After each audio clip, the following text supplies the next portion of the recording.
guy filling.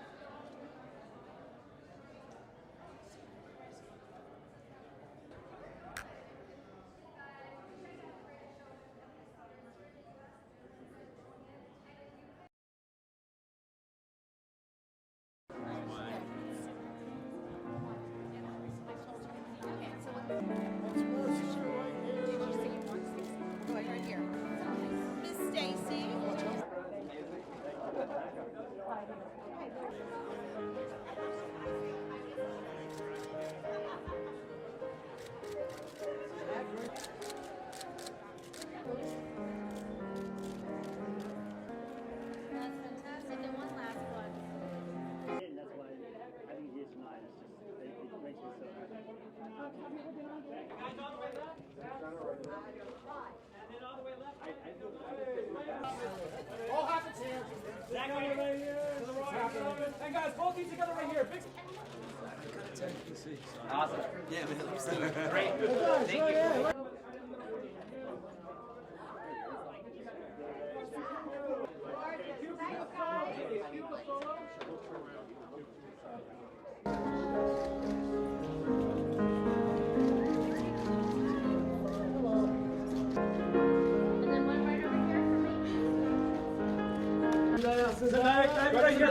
A little bit to the right, please. Next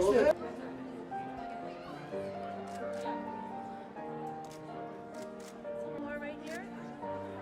And then right here, please, Rebecca.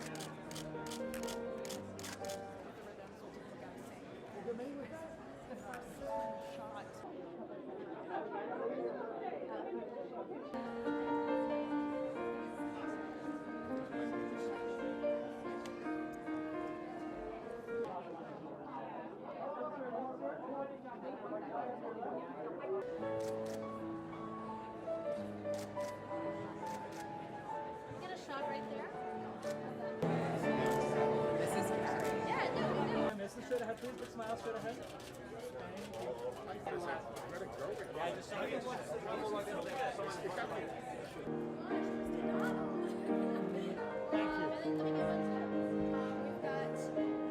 Right here, bud. Hold that, please, right there. Look in here. And one more time. one more time. Okay, please, Captain. Thank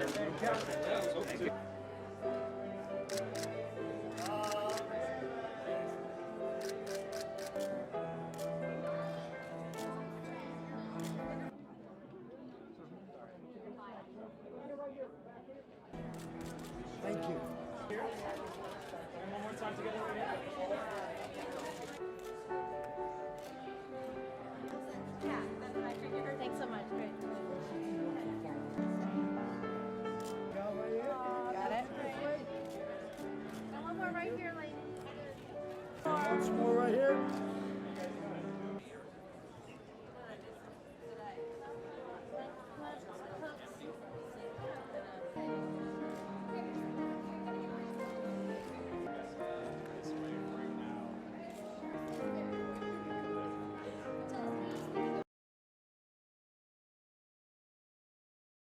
You know, we're here on the Queen Mary 2. It's a big occasion, you know, and it's only so fitting that we come in with, that we do something large and spectacular for an occasion like The Greatest Showman.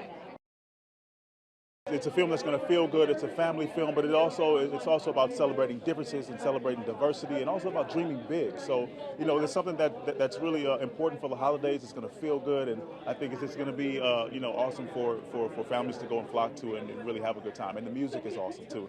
You know, anytime you can come up with something that has a really good soundtrack where you can really dance and boogie to, I think that just it's a formula for a really great thing.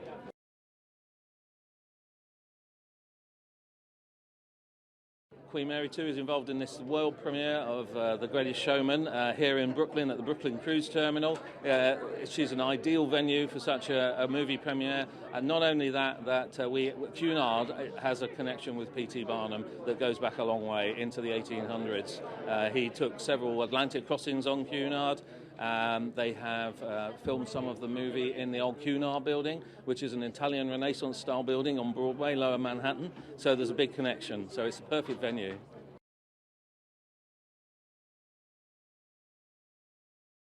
I played Jenny Lind, who was one of Scandinavia and Europe's biggest opera singers back in the 1850, I'd say the 19th century.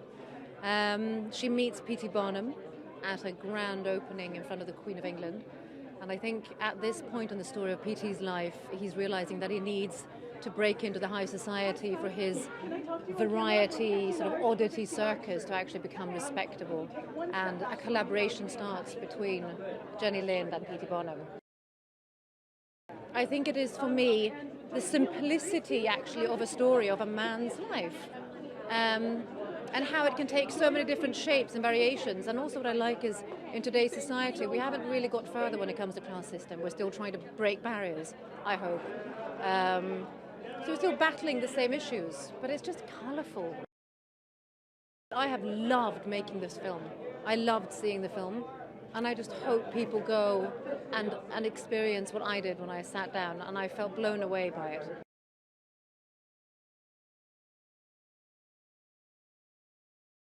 I think the real message that I would love that people took away was that, you know, we should celebrate our differences. You know, when people have something that makes them unique, they shouldn't be ashamed of it.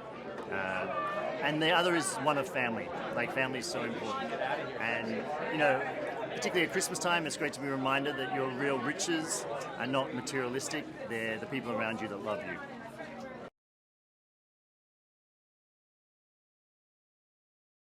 I play Charles Stratton. He becomes Tom Thumb throughout the film, and he sort of gets recruited by P.T. Barnum to play in the circus. And it's sort of a little bit, it sort of relates to my own story, so it's quite cool to be able to play a character so similar to myself. Working with Hugh was absolutely amazing. He's been my role model since I was 8 years old, so a massive dream come true. Zach, like, I've watched all of his films, so I love him as well.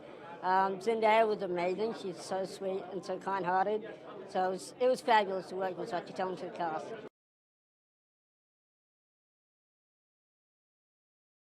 I feel like Helen Barnum is that one character that you always find that's always the crazy, always hyper, always have energy, running around the place. But then at night, it's like I go to sleep and then I'm asleep. But then in the morning, I pop right up and I get going straight away. That's kind of like Cameron Seeley, like her own self. Yeah, it's me, but then I get to transfer that into Helen Barnum too. Hugh is the funniest, most amazing person you will ever meet. He is so nice, so kind. He's so fun to act with because not only will he he plays with us on set. Like, he could go back to his trailer and stuff, but instead he decides to stay on set, talk with us, play games with us. Like, we have so many memories and stuff, and it's really nice.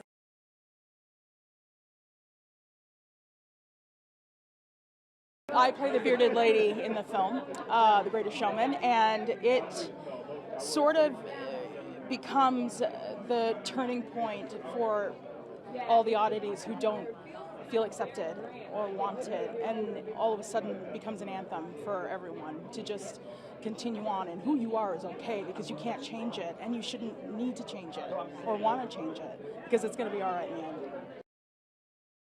You know, we're in a society right now, in an environment where there's a lot of anger and a lot of hatred, and it's time for us to just celebrate who we are. It's because no more of that. There needs to be some kind of joy, happening somewhere, and that's what we're here to bring in everything and anything that we are and what we do and say and what we represent.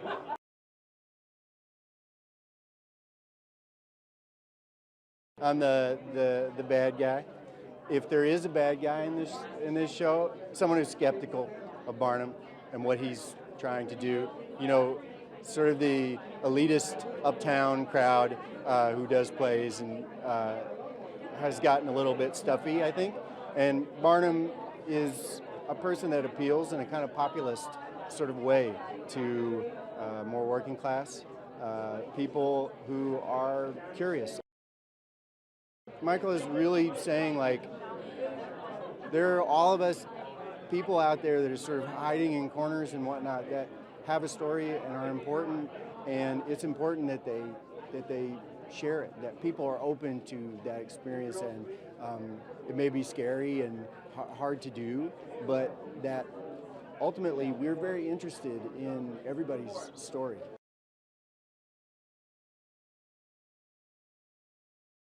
Joy is the first thing that at least comes to my mind when I watch the film, and love, and it's all about self-acceptance, and I think a huge part of at least the storyline I'm in is leading with your heart and allowing love to decide, and love be more powerful than anything. So yeah, I just hope people leave with smiles on their faces.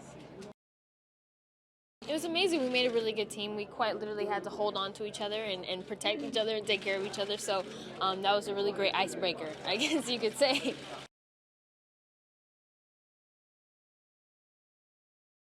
I play Philip Carlyle, who is a young playwright who meets P.T. Barnum and is sort of seduced by his talk of show business and what he kind of represents, and this new show he's putting on, which kind of seems like a big risk at the time, but Philip's willing to take it and goes on this journey with P.T. Barnum, and along the way meets the love of his life.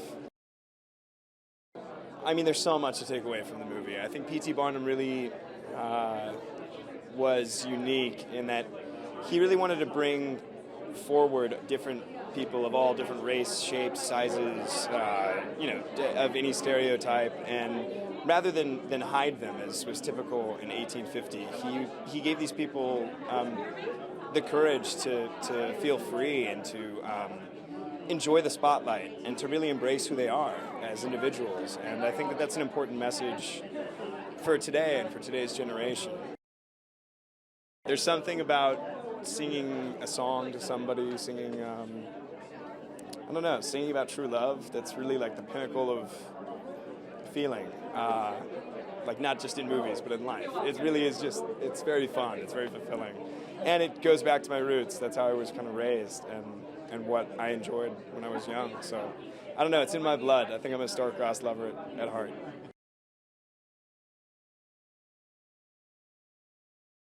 The movie is genuinely open-hearted, inspirational, and fun. And it will put a smile on your face. You will remember those songs. You won't be able to get them out of your head. The music is fantastic. And it's also got a great message about inclusion, about tolerance, and I think all those things make it a perfect family film for this time of year. Well, I really wanted to do a movie musical. Larry Mark, who produced the Oscars with me, came with this idea of P.T. Barnum, and I'd always been fascinated by him. I knew a little bit about him, but I thought he was a perfect larger-than-life character, a pioneer who saw the world completely differently than anyone else. I've loved musicals since I was a kid. I love the challenge of doing an original movie musical.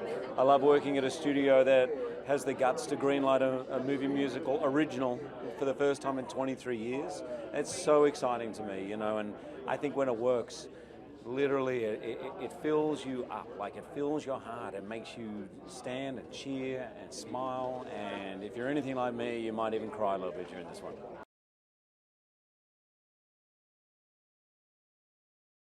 We're very excited to be here. This has been a long time coming. We've been working on this movie for a few years, and we can't believe that we're here on a cruise ship right now talking about The Greatest Showman. And there's Rebecca Ferguson!